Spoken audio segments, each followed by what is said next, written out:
Bom dia, na paz do Senhor. Espero que você tenha dormido bem, descansado bem. Eu não tive uma noite tão boa assim, né? Acho que está acontecendo alguma coisa aqui no corpo e depois a gente vai descansar. A gente já está sendo medicado também. Mas curva a sua cabeça antes da gente começar a ler a palavra e ministrar a palavra. Pai querido, toda honra, toda glória, todo louvor sejam dados a Ti, ó Pai. Nós dependemos de Ti, Senhor, e sempre iremos depender, Pai. É tudo para o Senhor e eu tenho uma total certeza, Pai querido. Então que o Senhor possa abençoar o Teu povo que aqui está com a ministração da Tua palavra, Senhor, meu Deus. É o que nós Te pedimos em nome de Jesus. Amém. Você pode abrir no livro... A primeira carta do apóstolo Paulo à igreja de Corinto, 1 Coríntios, capítulo 13, verso 11. Esse não é o texto propriamente dito que nós iremos trabalhar, mas ele vai introduzir, ele vai dar um pano de fundo para nós podermos chegar aonde precisamos nesta manhã. Amém?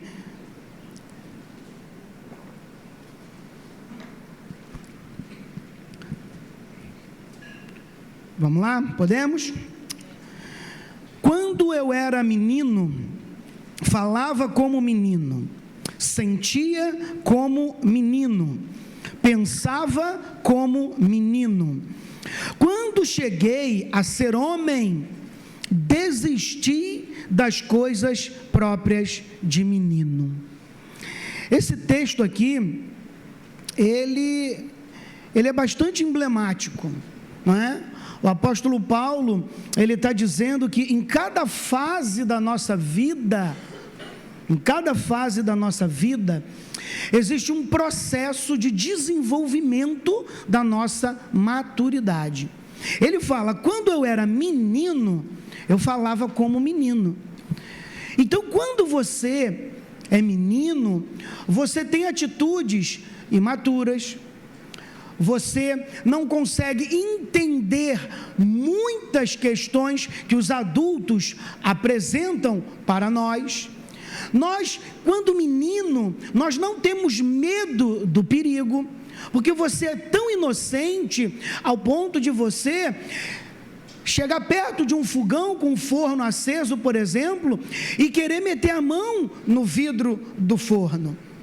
Na minha casa, nós sempre ensinamos o Pedro, quando ele visse que a luz do forno estivesse acesa, ele não poderia chegar perto, porque estava quente. Mas se nós não tivéssemos orientado ele desta forma, fatalmente, ele, por ser menino, criança, e não ter medo do perigo, ele iria colocar a mão e acabar se queimando, não é verdade? Então, nós, quando meninos, muitas vezes nós agimos mimadamente. Muitas vezes nós nos comportamos de forma mimada, fazemos birra, reclamamos, nos jogamos no chão. Eu não podia, na minha época com mamãe, né? O conselho tutelar era uma havaiana, era um tamanquinho, era uma varinha de goiabeira, era um cintinho de vez em quando. Então o conselho tutelar funcionava e era na hora, levanta, senão vai apanhar, né? Hoje em dia já não pode fazer tanto assim, né? Mas como menino, você tem a imaturidade desta fase de menino. Mas quando você passa da fase de menino para a fase da juventude, aí vem uma grande questão. Você não é maduro o suficiente, porque você não é adulto, mas você também não é mais imaturo, porque você também não é mais criança. Então, você fica ali, nesse meio termo, entre a imaturidade e a maturidade. Então, espera-se que a maturidade venha com o passar dessa fase, não é verdade? E o que eu coloquei aqui, né? Imaturo, mas ainda não é maduro. Já quando você chega na fase adulta, espera-se que a maturidade venha aonde? Nas decisões, nos posicionamentos, principalmente no comportamento, porque você agora não é mais menino, você agora não tem mais os arroubos juvenis, da fase, você agora é um adulto. Então espera-se que você tenha essa maturidade no seu pensar, tenha essa maturidade antes de falar. É muito importante. Eu tenho alguns problemas nessa questão, estou sendo trabalhado, porque às vezes eu falo o que eu penso, e nem sempre a gente pode falar exatamente aquilo que você pensa. Você tem que ter maturidade, porque às vezes uma fala que você libera pode desencadear muitos problemas. Aí eu tenho a minha santa esposa que fica me puxando para baixo: você não pode falar isso, você não pode falar aquilo. Pensa antes de falar, porque uma palavra lançada é como uma flecha lançada, não tem volta. E eu, ao longo da minha vida, eu não sou cristão desde berço, eu cheguei a perder amizades por conta das minhas falas nos arroubos juvenis. Eu perdi amizades de pessoas queridíssimas, e que eu queria ter a oportunidade de reatar essas amizades, mas as questões da vida nos levaram para lugares separados e diferentes. Mas eu tive tempo de pedir perdão para essas pessoas pelas minhas falas impensadas. Então, quando adulto, nós precisamos o tempo inteiro nos policiar. Eu estou tentando, a gente está no caminho, e eu espero que você também esteja. Espero que você também tenha o Senhor Jesus como base fundamental na mudança do seu comportamento, porque eu estou buscando todos os dias essa base fundamental em Cristo Jesus, para que as mudanças ocorram, e não só ocorram internamente, que elas possam ocorrer externamente, a ponto das pessoas verem, porque é o nome do Senhor Jesus ao qual nós estamos atrelados. Amém? Até aqui? Agora, visto dentro deste contexto, nós iremos falar sobre José, que é um clássico no desenvolvimento da maturidade espiritual e humana. E aí eu vou pedir que você abra no livro de Gênesis, capítulo 37, versos 5 a 8, Gênesis 37, 5 a 8. José, ele tem alguns problemas em algumas fases, e nós iremos destacar alguns aspectos dessas fases, Gênesis 37, versos 5, de 5 a 8. Quando menino, ele agia com imaturidade diante dos seus irmãos. Olha lá, teve José um sonho e o relatou a seus irmãos, por isso o odiaram ainda mais, pois lhes disse: rogo-vos, ouvi este sonho que tive. Atávamos feixes no campo, e eis que o meu feixe se levantou e ficou em pé, e os vossos feixes o rodeavam e se inclinavam perante o meu. Então lhe disseram seus irmãos: reinarás com efeito sobre nós? E sobre nós dominarás realmente? E com isso, tanto mais o odiavam por causa dos seus sonhos e de suas palavras. José, ele brincava com essa questão com os seus irmãos, ele provocava os seus irmãos, ele despertava nos seus irmãos a raiva. Quem de nós nunca despertou a raiva? Quem tem irmão sabe como é, nas brincadeiras, nas irritâncias, Eu tenho uma irmã e eu sou mais velho, e o pau quebrava de vez em quando, porque a gente um perturbava o outro, e ela me batia, eu batia nela, a gente como criança ali, pela irritação propriamente dito, Aqui José, ele está fazendo exatamente isso. Ele se apresenta diante dos irmãos como se ele estivesse acima dos irmãos. Os meus feixes estão aí, vocês se dobram diante de mim. E os irmãos ficam com raiva. Nós conhecemos um pouco a história e a gente vai chegar lá também. E aí, o que acontece? Essa raiva, esse ódio, essa perturbação vai acontecendo a tal ponto que desencadeia a vontade nos irmãos de querer matar o próprio José. Mas eu queria dar aqui uma observação. Eu te pergunto, será que nós somos diferentes de José na nossa vida prática? Será que nós hoje, será que a gente não causa raiva, não causa perturbação em alguma situação, em algumas circunstâncias, em alguém? Eu sei que ela não gosta, mas eu causo muita raiva na minha esposa.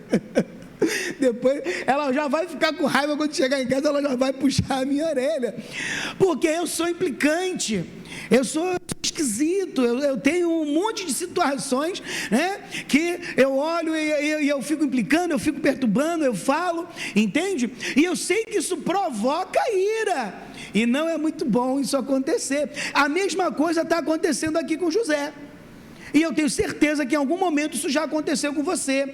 Há casos que, devido às forças externas, o indivíduo ele se vê obrigado a crescer e amadurecer. É o que está acontecendo nessa primeira fase de José, quando menino. Porque quando menino ele perturba, ele implica, ele provoca ira, ele provoca raiva nos seus irmãos. E aí, quando ele vai passar para uma próxima fase, e eu quero ilustrá-la no versículo 24 do mesmo capítulo, diz assim, e tomando-o, o lançaram na cisterna vazia, sem água.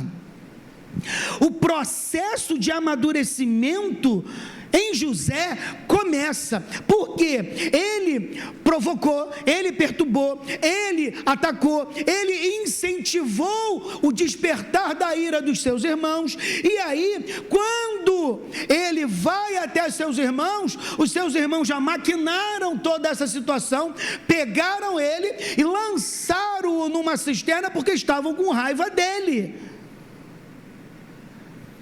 Assim é o inimigo das nossas almas, na tentativa de nos lançar em cisternas vazias, em poços sem água, para que nós sejamos aprisionados ali e não consigamos crescer, avançar, despertar, transformar, seguir firme na presença e na palavra do Senhor. José percebe que a vida não é justa. O mais forte sempre ganha, o mais rápido sempre vence a corrida. Ayrton Senna ganhava tudo? Não. Michael Schumacher ganhava tudo? Não. Barcelona, não, na época do tic-tac, ganhou-se tudo? Não vou falar do Flamengo não, tá, Márcio? Flamengo em 2019 foi uma máquina, e aí eu ia assistir o Flamengo para poder secar, e meu filho se torna flamenguista por culpa do pai.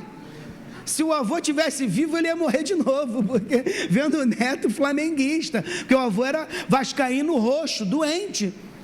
Mas chega uma hora que o Flamengo parou de vencer, o Cruzeiro teve o seu momento, teve uma hora que ele parou de vencer, o Palmeiras a mesma coisa. Então a vida, ela não é justa, mas Deus é justo. Deus é justo, e através do Filho dele, nós somos justificados pelo sangue derramado na cruz. José aqui, ele percebe que a vida é uma batalha. Se eu perguntar para você, se eu abrir o microfone aqui, eu tenho certeza que cada um de vocês vai contar que neste momento está enfrentando uma batalha. Porque você quis? Não. Porque ela simplesmente se apresentou, ou pelas circunstâncias da vida, ou pelo inimigo. Mas a vida, ela não é justa. A vida é uma batalha. Mas eu queria dizer para mim e para você: amadurecer não é uma opção, é uma necessidade. José então se vê ali preso, abandonado, sozinho, largado ali. Muitas vezes nós nos víamos assim, sozinhos, presos, abandonados, largados, sem uma perspectiva de esperança no porvir. Mas aí vem o Senhor, através do seu Espírito, e nos estende a mão, como aconteceu com Pedro, quando ele afunda, e ele diz: Senhor, salva-me, na oração mais breve que a Bíblia nos relata. E aí a palavra diz que Jesus, estendendo a mão, significa que Jesus estava perto. E eu quero dizer para você nesta manhã, mesmo que você ache que não tenha mais saída do fundo do poço, a palavra do Senhor diz para mim e para você: chama, clama a mim e responder-te-ei. E Ele vai dizer, estendendo a mão, Ele vai te levantar, vai te transformar e vai te tirar da onde você está. Amém? Na nossa vida, quantas vezes nos vemos dentro dessas cisternas? Eu mesmo já me vi várias vezes, mas as circunstâncias são tão duras, né? Quando elas se apresentam, que muitas vezes nós não temos força nem para orar, nem para buscar apoio. Mas é justamente aí que nós precisamos dobrar os nossos joelhos, que nós precisamos ter a certeza de que nós não estamos sozinhos dentro das batalhas da nossa vida, que Ele vai nos capacitar, que Ele vai nos direcionar, que Ele vai nos mostrar a saída. Não importa se tem Faraó atrás, se tem montanha do lado, se tem mar na frente, quando o Senhor resolve mover, resolve fazer, nós alcançamos a vitória. Nós apenas precisamos nos posicionar. Posicionar como, Wanda? Posicionar em fé. Em fé. Como diz o Salmo 124, deixa eu ver se eu consigo chegar lá. Salmo 124, verso 1 a 8. Não fosse o Senhor que esteve ao nosso lado, Israel que o diga, não fosse o Senhor que esteve ao nosso lado, quando os homens se levantaram contra nós, e nos teriam engolido vivos, quando a sua ira se acendeu contra nós, as águas nos teriam submergido, e sobre a nossa alma teria passado a torrente, águas impetuosas teriam passado sobre a nossa alma. Bendito o Senhor, que não nos deixou por presa aos dentes deles. Salvou-se a nossa alma como um pássaro do laço dos passarinheiros. Quebrou-se o laço e nós nos vimos livres. E o nosso socorro está em nome do Senhor, Criador do céu e da terra. Você não está sozinho nessa batalha.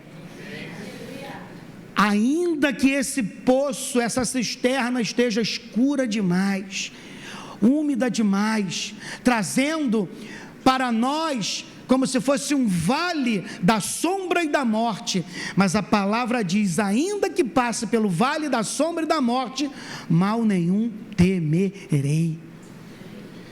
Não temas, 365 vezes na Bíblia, não temas, para cada dia. O de hoje está aqui, domingo, 17 de agosto. Não temas. O que você tem para viver hoje, viva hoje. Não se perturbe com o viver de amanhã. A batalha de amanhã está reservada para amanhã, segunda-feira. Mas creia que, independente dos dias, independente das batalhas, o Senhor está conosco. Amém? Nesse processo de amadurecimento, o Senhor está conosco, e pessoas serão impactadas com essa certeza. Voltando lá, Gênesis, agora no capítulo 45, versos 5 a 9. Gênesis 45, de 5 a 9. Diz o seguinte: agora, pois, não vos entristeçais. Perdão, é isso mesmo. De 5 a 9. José, ele destaca a vontade permissiva de Deus sobre a vida dele. Agora, pois, não vos entristeçais, nem vos irriteis contra vós mesmos. Ele está falando com seus irmãos. Por haverdes vendido-me para aqui, porque para a conservação da vida, Deus me enviou adiante de vós. Tem propósitos na vida que nós só iremos descobrir enquanto nós estivermos caminhando nele, porque o Senhor não vai revelar. Se Ele quiser, Ele tem poder para revelar, mas se Ele não quiser, Ele vai dizer para você: vai, e ponto. E na estrada eu vou te contando, no caminho eu vou te mostrando, no processo eu vou te amadurecendo. Seguindo, verso 6. Agora, isso, porque já houve 2 anos de fome na terra, e ainda restam 5 anos em que não haverá lavoura nem colheita. Próximo. Deus me enviou adiante de vós para conservar vossa sucessão na terra e para vos preservar a vida por um grande livramento. Verso 8. Assim não fostes vós que me enviastes para cá. Percebam que quando nós passamos por determinadas batalhas, ela pode sim ser permitida por Deus, para que Ele possa tratar conosco em alguma área da nossa vida, porque nós estamos tão agarrados na nossa vida, tão agarrados nas nossas convicções, tão agarrados nas nossas certezas, que é necessário acontecer algo para mexer na estrutura, mudar a forma, para que o propósito dele possa se cumprir. E só irá se cumprir porque ele não tem poder? Não, só irá se cumprir porque algo será mexido no nosso coração. Continuando, e o Senhor de toda a sua casa, e como governador em toda a terra do Egito. Verso 9, e eu finalizo. Apressai-vos, subi a meu pai e dizei-lhe: assim manda dizer teu filho José. Não morreu, passou pelo processo, cresceu, amadureceu, foi socorrido, foi desenvolvido. Deus me pôs por Senhor em toda a terra do Egito. Desce a mim, não te demores. Quando o Senhor trabalha, nada nem ninguém tem o poder para impedir. E Ele está trabalhando em sua vida nesta manhã. Ele está trabalhando em sua vida nesta manhã. José, como eu disse, ele destacou a vontade permissiva de Deus. Dentro desse processo de amadurecimento, nós precisamos viver constantemente em aprendizado. E não só ter a presença de Deus, mas depender de Deus.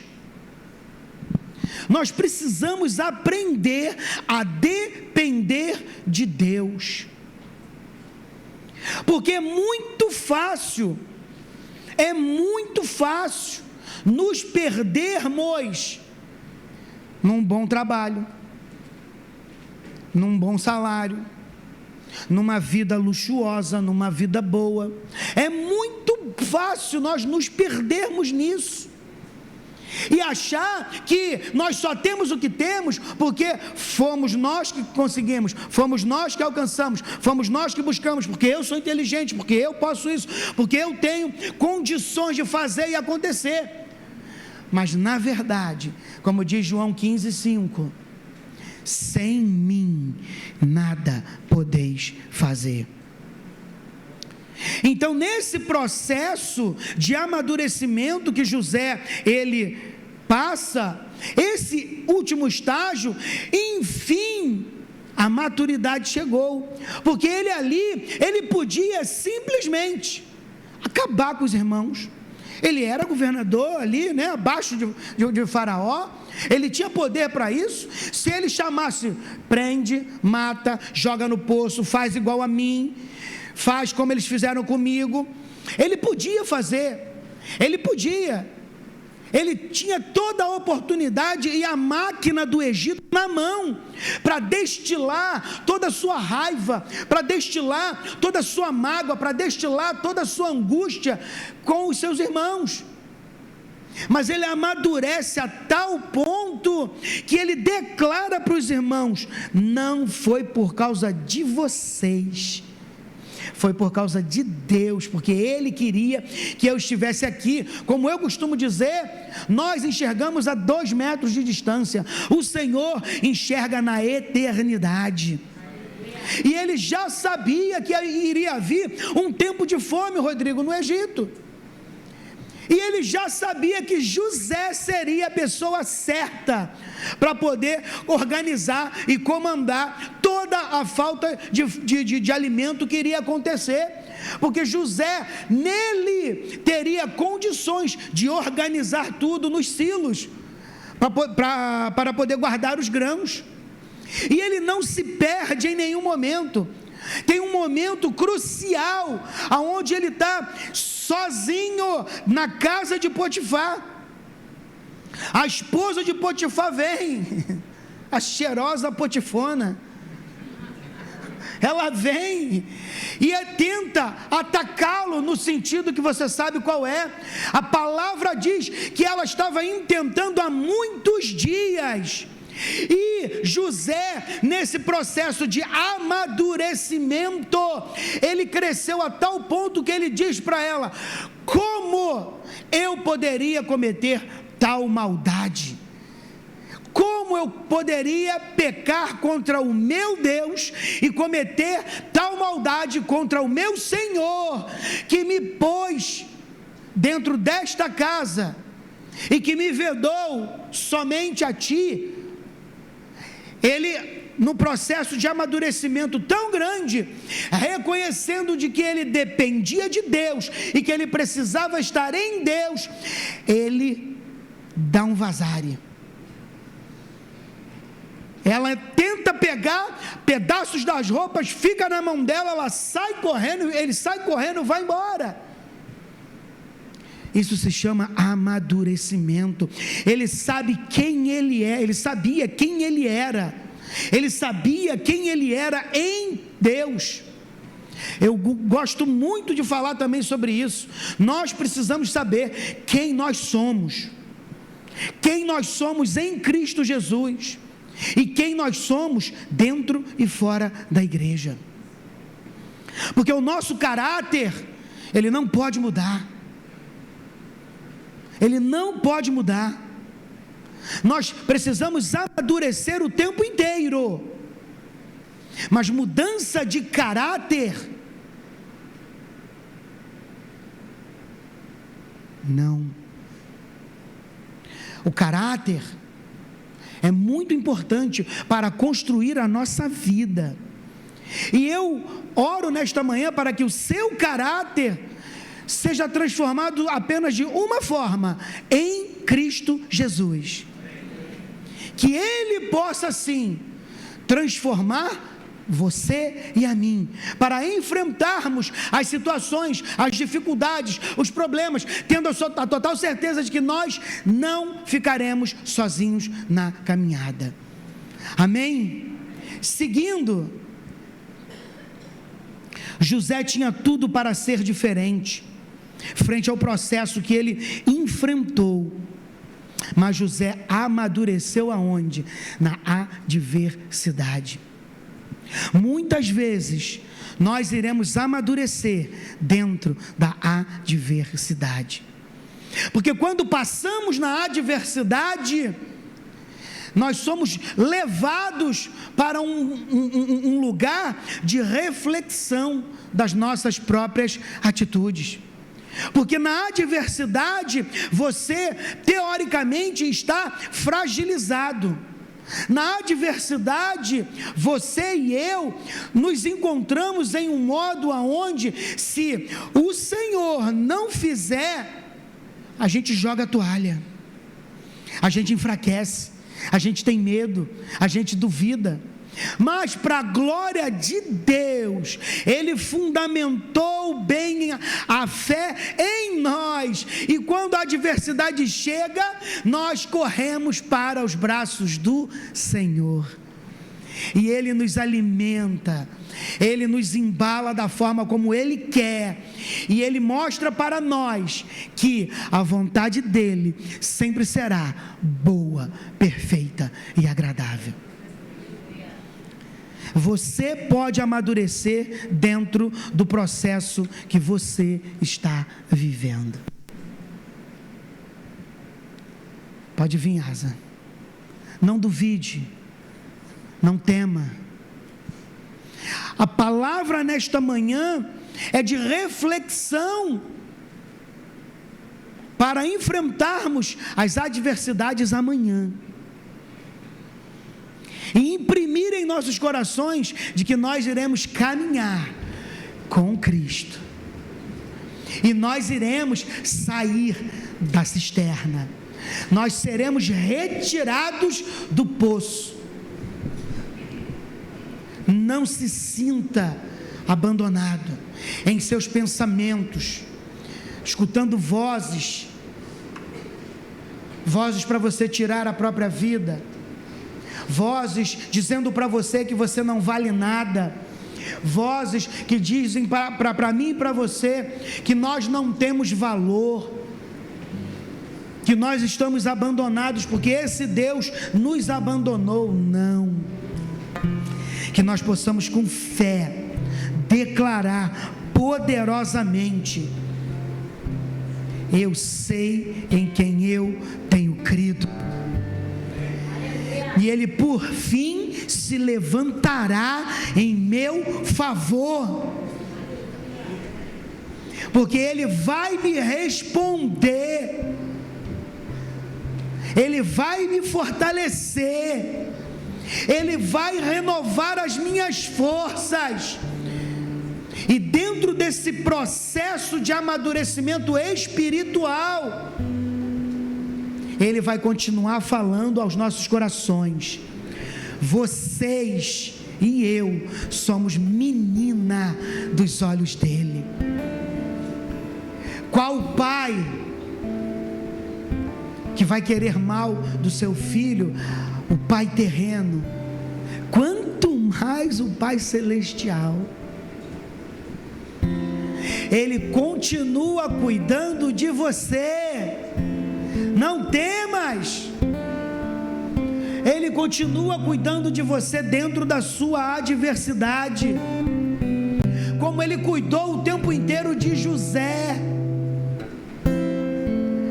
É uma palavra de encorajamento para nós, é um exemplo prático para nós, de que independente de parente, independente de familiares, independente de amigos, independente de inimigos, o Senhor está conosco. Não tenha medo de enfrentar essa adversidade que você está enfrentando. Não tenha medo de ir adiante. Basta que você pegue a bandeira de Cristo, o estandarte do Senhor, e vá para a guerra, vá para a batalha, em nome de Jesus. Quem é, pois, este incircunciso que afronta o exército do Deus Altíssimo? Você vem com espadas, você vem com toda a arma humana, mas eu vou em nome de Deus contra ti. E eu tenho a total certeza, e digo isso: você vai vencer.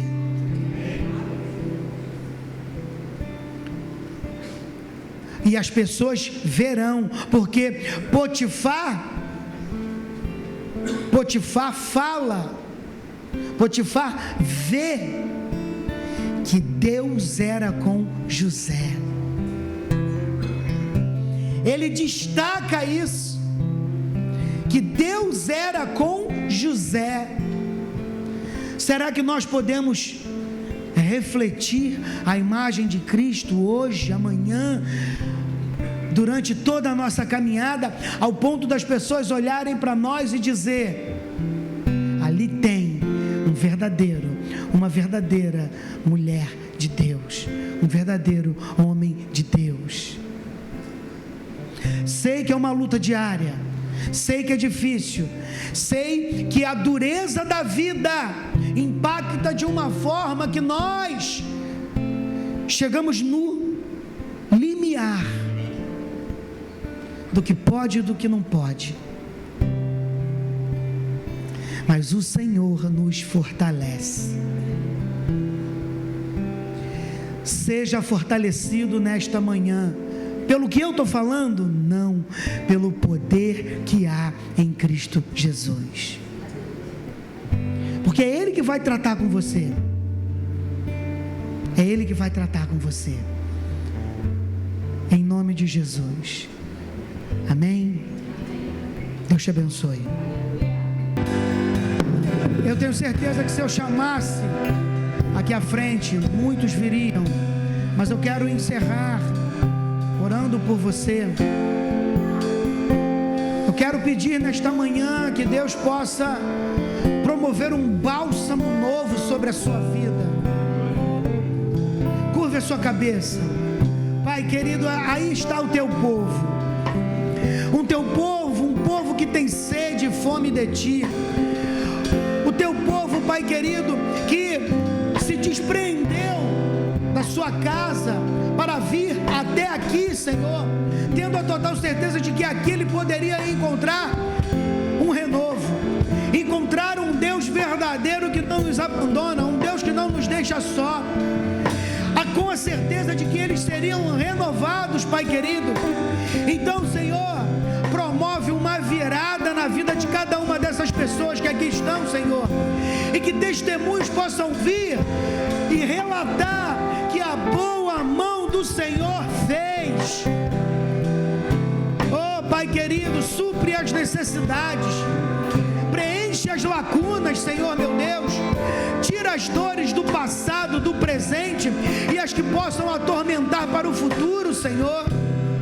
Toda raiz de amargura seja retirada, Senhor meu Deus, que o perdão possa ser liberado, Pai querido, e que vidas sejam transformadas para a honra e glória do Teu santo nome.